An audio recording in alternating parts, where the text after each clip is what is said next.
Perkenalkan, nama saya Filma Humaira M. Pham dengan NIDN 10.01.01.9108. Saya telah menyelesaikan pendidikan sarjana Sekolah Tinggi Ilmu Farmasi Bakti Pertiwi Palembang, dan setelah itu saya melanjutkan pendidikan Magister Farmasi di Universitas Andalas Padang. Saat ini saya telah bekerja sebagai dosen tetap di Prodi Sarjana Farmasi Fakultas Ilmu Kesehatan Universitas Sumatera Barat yang berlokasi di Kecamatan Lubuk Alung, Kabupaten Padang Pariaman, Sumatera Barat. Izinkan saya pada kesempatan ini memaparkan pernyataan diri dosen dalam unjuk kerja Tridharma Perguruan Tinggi atau disingkat dengan PDD UKT PT pada bidang pengajaran sebagai salah satu syarat untuk mengikuti sertifikasi dosen tahun 2024. Salah satu mata kuliah yang saya ampu adalah farmakologi, di mana mata kuliah ini memiliki 3 bobot SKS dengan rincian teori 2 SKS dan praktikum 1 SKS. Diharapkan dalam berbagai macam sediaan farmasi dan cara pembuatannya serta rute pemberiannya dan farmakokinetik dan farmakodinamik suatu obat dalam tubuh.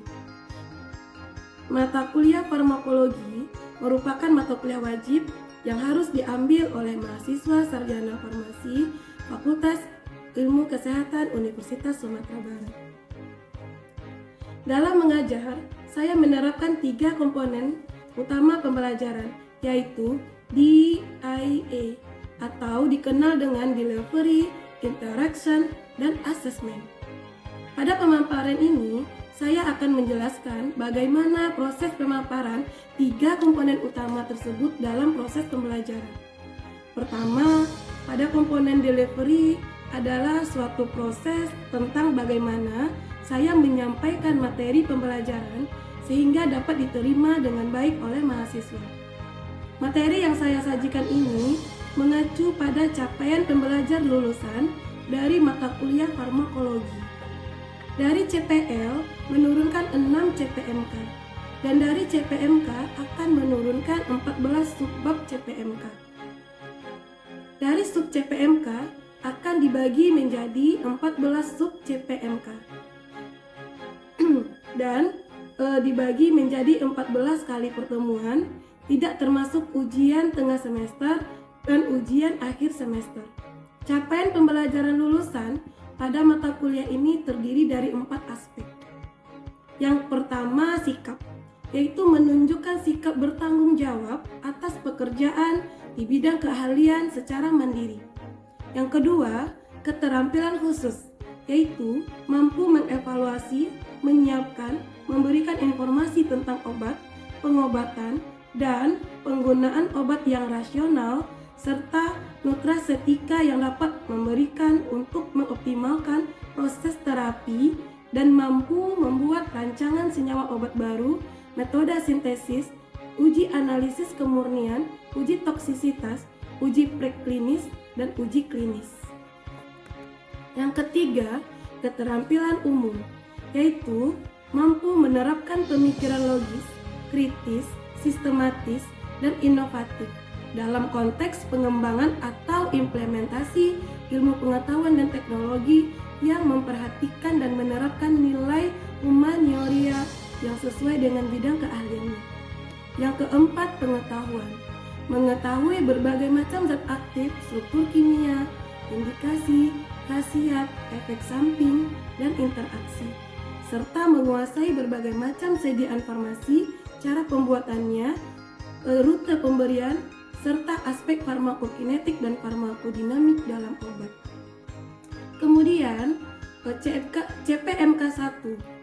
Mahasiswa mampu menjelaskan konsep farmakologi. CPMK 2. Mahasiswa mampu menerapkan dan menjelaskan ruang lingkup farmakologi. CPMK 3. Mahasiswa mampu menjelaskan farmakokinetik obat dan farmakodinamik obat. CPMK 4. Mahasiswa mampu menjelaskan khasiat masing-masing obat yang lazim digunakan. CPMK 5. Mahasiswa mampu menjelaskan rute pemberian dan cara pembuatan sediaan farmasi. CPMK 6. mahasiswa mampu menerapkan, mengelola, dan memberi obat sesuai dengan kebutuhan. Dari 6 CPMK ini, kemudian diturunkan ke dalam 14 sub CPMK, yang dimana menjadi induk dari materi-materi pembelajaran yang diajarkan pada mata kuliah farmakologi. Sub CPMK 1, mahasiswa memahami konsep teoritis secara umum dan khusus tentang pengertian farmakologi. Sub CPMK 2, mahasiswa mampu memahami ruang lingkup farmakologi dan macam-macam obat. Sub CPMK 3, mahasiswa mampu memahami konsep teoritis secara umum dan khusus tentang sifat kerja obat agonis dan antagonis. Sub CPMK 4, mahasiswa mampu memahami obat-obat yang lazim digunakan dalam farmasi. Sub CPMK 5, mahasiswa mampu memahami konsep teoritis secara umum dan khusus tentang sinyalisasi dan mekanisme kerja obat. Sub CPMK 6, mahasiswa mampu memahami konsep teoritis secara umum dan khusus tentang absorpsi obat. Sub CPMK 7, mahasiswa mampu memahami konsep teoritis secara umum dan khusus tentang distribusi obat. Sub CPMK 8, mahasiswa mampu memahami konsep teoritis secara umum dan khusus tentang metabolisme obat. Sub CPMK 9, mahasiswa mampu memahami konsep teoritis secara umum dan khusus tentang ekskresi obat. Sub CPMK 10, mahasiswa mampu menjelaskan tentang obat-obat antivirus. Sub CPMK 11, mahasiswa mampu menjelaskan tentang obat-obat antibiotik. Sub CPMK 12, mahasiswa mampu menjelaskan tentang obat anti jamur. Sub CPMK ke-13, mahasiswa mampu menjelaskan tentang obat hormon dan anti hipertensi. Sub CPMK 14, mahasiswa mampu menjelaskan tentang faktor-faktor yang mempengaruhi khasiat obat. Untuk mendukung kegiatan pengajaran di kelas saya menggunakan berbagai macam literatur serta referensi penunjang. Yang saya gunakan adalah jurnal, artikel, buku yang terkait dengan materi yang saya bawakan. Itulah model delivery yang saya sampaikan dalam proses pengajaran. Selanjutnya, kita masuk ke aspek interaction, suatu proses interaksi yang terjalin antara mahasiswa dan dosen guna mencapai capaian pembelajaran. Adapun sistem interaction yang saya lakukan di kelas yaitu sistem dikenal dengan sistem SLC, di mana sistem tersebut merupakan metode pembelajaran mahasiswa sebagai subjek pembelajaran, sehingga peserta didik akan belajar lebih aktif, lebih kreatif, lebih mandiri, dan inovatif sesuai dengan kemampuan individu masing-masing. Sistem SLC adalah pembelajaran saya terbagi 3. Yang pertama, interaktif. Dosen memaparkan materi di dalam kelas dan menyisipkan pertanyaan kepada mahasiswa serta meminta pendapat mahasiswa. Yang kedua, small group discussion atau yang sering kita kenal dengan diskusi. Adalah dengan metode ini melibatkan kelompok antara mahasiswa dengan pengajar dalam menganalisis, menggali terhadap topik-topik tertentu yang merupakan isu-isu hangat saat ini. Yang ketiga, self-directed learning, di mana metode ini berbentuk pemberian tugas pada mahasiswa seperti tugas membaca, menghafal, dan membuat ringkasan. Itulah mode aspek interaction yang saya bawakan dalam proses pembelajaran. Selanjutnya, aspek assessment adalah suatu penilaian untuk mengukur kemampuan mahasiswa secara objektif dalam menerima materi pembelajaran. Indikator penilaian saya gunakan terdiri dari beberapa bagian. Kehadiran 10%, tugas 15%, keaktifan 10%, UTS 30%, UAS 35%. Hasil asesmen yang saya lakukan dengan harapan mahasiswa dapat mengetahui proses penilaian yang saya lakukan secara transparan dan objektif. Selanjutnya, saya akan menampilkan proses pembelajaran saya di kelas secara tatap muka atau luring. Selamat menyaksikan. Assalamualaikum warahmatullahi wabarakatuh. Waalaikumsalam warahmatullahi wabarakatuh. Selamat siang, salam sejahtera anak semuanya. Siang, Bu. Ada sehat-sehat semuanya, ada? Sebelum kita memulai perkuliahan kita pada hari ini, alangkah baiknya kita bersama-sama berdoa menurut agama dan kepercayaan kita masing-masing. Berdoa kita mulai.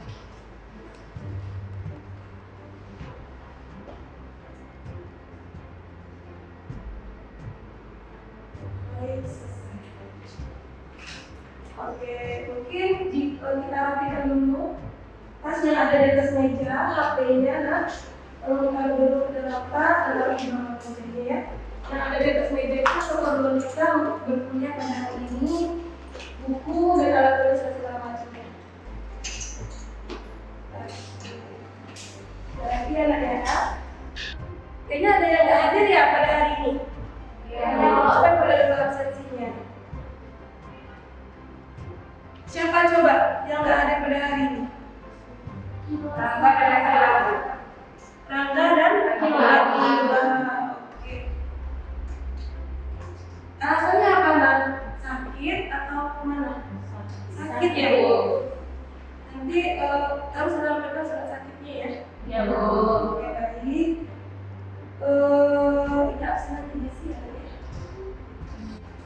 Baik, anak-anak semuanya, pada hari ini adalah pertemuan kita yang ke-12 tentang obat anti jamur.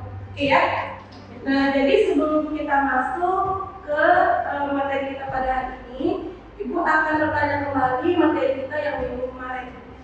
Minggu kemarin materi kita tentang apa? Antibiotik.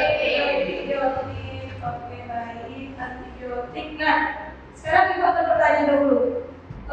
Kita ingat kembali materi kita minggu kemarin. Nanti setelah Anda semuanya memahami materi itu, kita akan masuk ke materi yang sekarang. Nah, Ibu akan tanya terlebih dahulu tentang apa itu pengertian antibiotik. Siapa yang bisa? Oke, baik. Silakan Rahman. Antibiotik itu berasal dari kata bahasa Yunani. Anti yang berarti melawan dan bios yang artinya hidup. Jadi antibiotik itu adalah obat yang digunakan untuk membasmi membunuh bakteri yang berkembang infeksi. Oke, baik. Tangan ya. Baik, anak-anak, antibiotik itu dia terdiri dari dua kata ya, anti dan bios. Oke. Nah, Ibu nanya lagi deh. Tentang mekanisme kerja spektrum, coba. Spektrumnya ada berapa? Siapa yang bisa, nak? Oke, silakan. Dalam pembahasan dasarnya itu dibagi menjadi dua, yaitu spektrum luas dan spesifik. Ya. Buat penjelasan sederhana itu kegiatan spektrum luas itu dia bekerja pada banyak global sama mikro negatif yang itu bisa dalam buat yang spesifik lima global. Oke.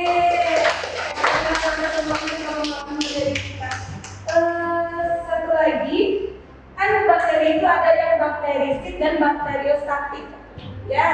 Nah, coba siapa yang bisa menjelaskan Ibu tentang arti dari bakterisid dan bakteriostatik?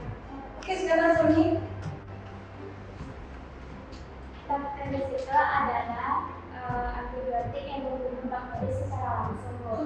Itu merusak membrana sel dan DNA, Bu. Terus sehingga menyebabkan kematian sel, Bu. Yang kedua yaitu bakteriostatik. Itu tuh antibiotik yang cuma menghambat bakteri, Bu. Sehingga bakteri tidak masuk ke dalam. Oke, baik. Sekarang ya, yang terakhir. Pertanyaan kemarin pertanyaan yang terakhir adalah apa obat antibiotik yang Anda ketahui kita pelajari kemarin? Oke, silakan.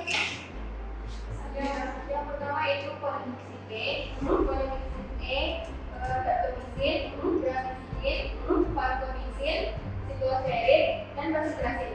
Oke, baik.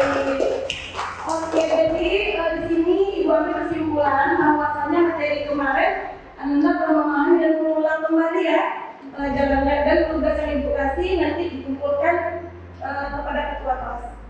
Nah, baik anak-anak semuanya, di sini Ibu akan membahas materi kita selanjutnya tentang obat anti jamur. Sebelum Ibu masuk kepada obat anti jamur, kita harus membahas dulu tentang isu yang terkini yang berhubungan dengan jamur ya. Coba Anda perhatikan ini. Jika Anda melihat ini, apa yang terbayang? Apa Anda pernah tahu tentang isu yang sekarang? Anda tahu ini loh kejadiannya, yaitu adalah ada riset melihat atau meneliti tentang kematian global akibat penyakit jamur. Pada tahun ini ternyata dia sudah naik 2 kali lipat. Ya, nanti kita harus baca-baca kembali jurnal, artikel dan buku yang berhubungan dengan anti jamur. Nah, ternyata dari 3.228 jumlah manusia yang meninggal pada satu dekade ini, 6,8%-nya akibat dari jamur.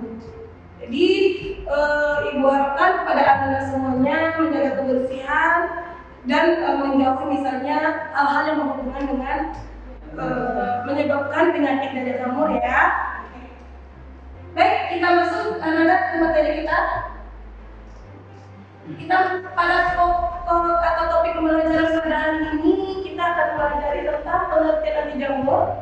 Anti jamur berdasarkan mekanisme kerja, obat-obat anti jamur, dan yang keempat adalah tentang jenis infeksi jamur.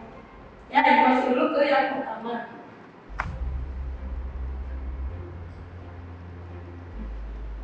Nah, anti jamur atau anti fungi itu sama ya Kak ya. Anti jamur atau anti fungi itu adalah zat yang berkhasiat yang digunakan untuk penanganan penyakit yang disebabkan oleh jamur. Jadi, suatu senyawa tadi kita katakan bisa menyebabkan penyembuhan dari penyakit tersebut ketika dia mampu menghambat pertumbuhan dari jamur. Ya, oke baik. Selanjutnya, nah ini adalah mekanisme kerja dari masing-masing obat terhadap jamur. Oke, coba siapa yang bisa mengulangi tadi? Anti jamur tadi pengertiannya apa? Oke, silakan coba. Anti jamur adalah zat yang berkhasiat untuk digunakan dalam penanganan penyakit yang disebabkan oleh jamur, yaitu kandidiasi. Suatu senyawa ikatan anti jamur apabila senyawa tersebut menghambat pertumbuhan jamur. Oke baik, sama ya Nak ya. Oke, terima kasih. Lanjut yang untuk pengertiannya mungkin Ibu langsung saja ke obatnya. Nah, anak-anak, ini adalah bagian dari jamur. Jamur itu terdiri dari ada dinding sel jamurnya. Kemudian yang kedua, yang pertama tadi. Nah, jadi dia itu ada dinding sel si jamur. Kemudian yang kedua adalah yang membran sel jamurnya. Dan yang ketiga adalah si nukleat atau DNA-nya. Jadi ketiga ini adalah pembentuk dari penyebab dari terjadinya penyakit jamur.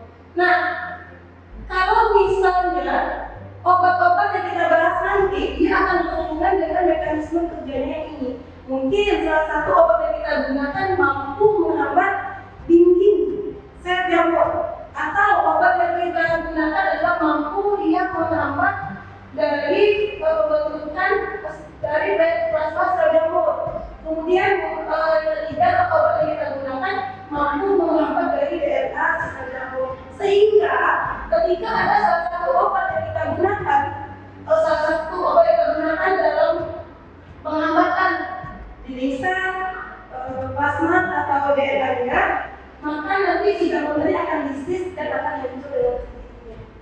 Ya, jadi dikelompokkan dulu. Kemudian kalau yang K+ tambah Mg2+ dari plasma sel, maka ini adalah bisa langsung nanti menghambat dari sel jamurnya. Beda dengan yang ergosterol. Kalau yang ergosterol nanti dia akan terjadi biosintesis. Jadi anak-anak itu perlu membedakan dua. Yang plasma ya, bekerja secara langsung, dan yang kedua dia bekerja dengan menghambat biosintesis. Nah, perlu diingat kalau misalnya dia itu adalah secara langsung menghambatnya, itu adalah menghambat zat yang B12-nya itulah golongan dari si polien. Contoh obatnya adalah amphotericin dan nystatin. Ya, ada dua obat, amphotericin dan nystatin. Oke, baik. Yang kedua, kalau misalnya biosintesis, kalau dia menghambat si lamosterol untuk menjadi ergosterol, dihambat di sini, maka nanti si jamunya akan disis dengan sendiri.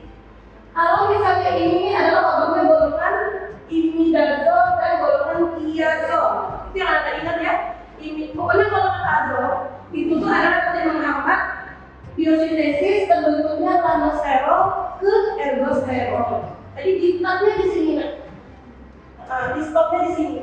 Maka tidak terbentuk si ergosterol. Kalau si ergosterol tidak terbentuk, maka akan disis sendiri dan tidak terbentuk penyakit jamur tadi.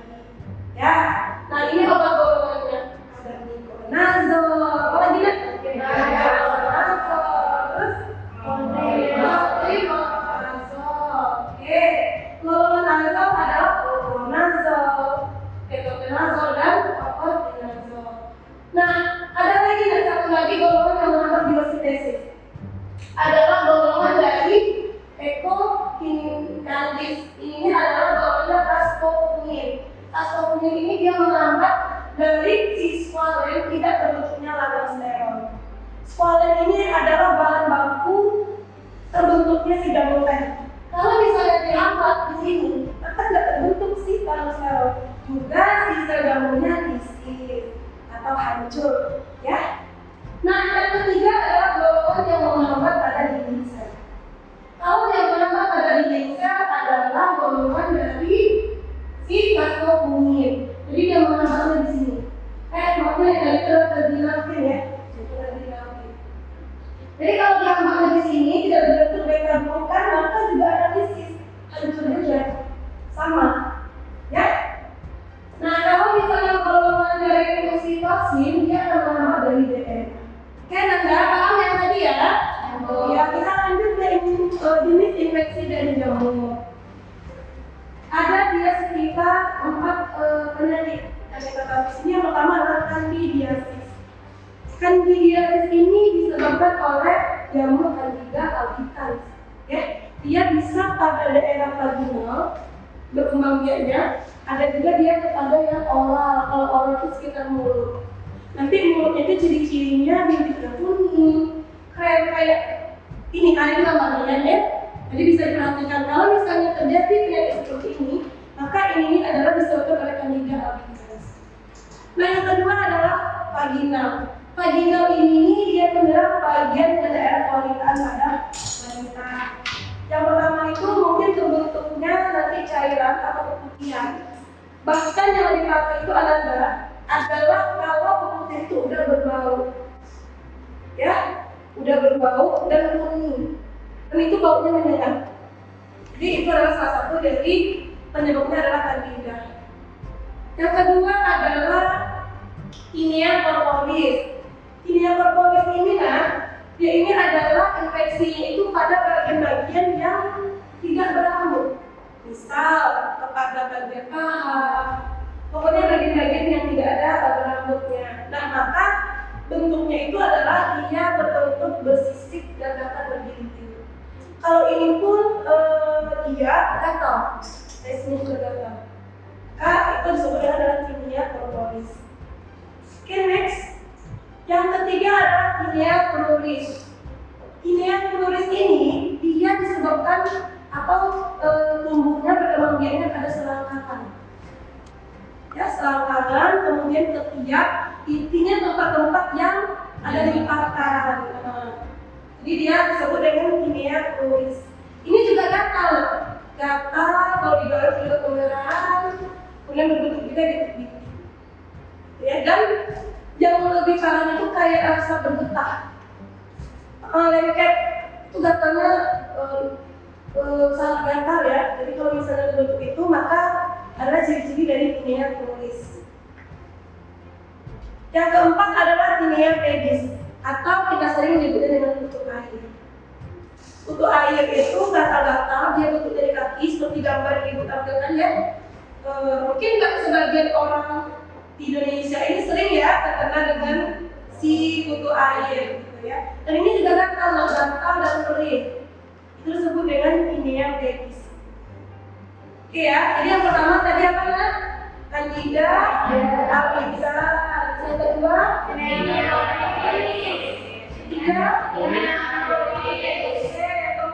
oke baik. Masih paham ya dengan jenis jamur yang diderita oleh manusia. Baik, kemudian nanti tolong Ananda bikin penugasannya, nanti dikumpulkan kembali ke ibu ada buku besarnya lagi ya. Bikin itu adalah golongan obat-obat yang berhubungan dengan obat anti jamur. Ya, kemudian setelah Ananda bikin golongan obat anti jamurnya, kita diskusikan dan harus Ananda pahami obatnya dan kalau bisa Ananda hafal gitu ya nama-nama obatnya. Karena kalau kita di kefarmasian kita harus memahami jenis obat dan golongan-golongan obat yang digunakan untuk macam-macam jenis penyakit. Oke, baik anak-anak semua, ini selesai materi kita pada hari ini. Ibu akan bertanya kembali tentang materi kita yang ibu tanyakan tadi. Apakah anak-anak semua telah memahami atau belum memahami terkait dengan materi kita anti jamur ya? Nah, yang pertama ibu akan tanya dulu tentang pengertian dari anti jamur tadi. Siapa yang bisa jawab? Oke, baik, silakan. Anti jamur adalah zat yang berkhasiat untuk digunakan bergunaan dalam penyakit yang disebabkan oleh jamur, yaitu kandidiasi, yaitu sesuatu senyawa ikatan anti jamur apabila senyawa itu dalam pertumbuhan jamur. Oke, baik. Sama ya? Oke, sama ya. Jadi pengertiannya sama dengan yang dijelaskan oleh Bunda. Ibu akan tanya kembali tentang mekanisme kerja dari obat anti jamur. Sampai bisa? Oke, baik, silakan. Anti jamur itu berdasarkan mekanisme kerjanya itu ada 3 bu. Pertama dari mempengaruhi sel dari membran sel jamur. Yang kedua asam mempengaruhi sel jamur itu sendiri. Yang ketiga jenis selnya itu rutin ditemukan dan memprotein. Oke, baik. Oke, satu lagi ibu tanya. Obat anti jamur. Siapa yang bisa nak? Silakan anak. Jadi obat anti jamur sudah dibahas Bu, ada amphotericin, nystatin, ibuprofen, ketoconazole, fluconazole, clotrimazole, dan fluconazole. Oke, baik. Pasti materi kita pada hari ini semua anak-anak telah memahami. Dan ibu harapkan kepada anak-anak semua untuk mengulang kembali materi kita ini di rumah, sehingga di minggu depan pertemuan selanjutnya anak kita akan diskusi kembali ya, diskusi kembali materi yang sebelumnya. Oke, dan kemudian memberikan penugasan kepada anak-anak untuk mencari golongan-golongan obat anti jamur, indikasinya, kontraindikasinya, interaksi obatnya, sampai ke efek samping yang ditimbulkan oleh obat tersebut. Bikin di buku besarnya, kemudian besok kita diskusikan kembali dan Anda harus paham dengan obat dan harus hafal dengan obat yang Anda bikin masing-masing ya. Jadi nanti akan dibutuhkan kembali dan dibutuhkan kembali kepada anak-anak semua terkait dengan materi kita yang sekarang. Seperti itu. Kemudian yang harus dipahami lagi adalah indikasi dari obat itu sebenarnya untuk apa, ya. Jadi kita harus mengerti obat yang kita pelajari ini gunanya untuk apa, gitu ya. Oke, kira-kira ada pertanyaan lagi Ananda? Cukup ya. Baik anak-anak semua, kita cukupkan perkuliahan kita pada hari ini. Kita tutup dengan mengucapkan hamdalah. Terima kasih. Assalamualaikum warahmatullahi wabarakatuh. Waalaikumsalam.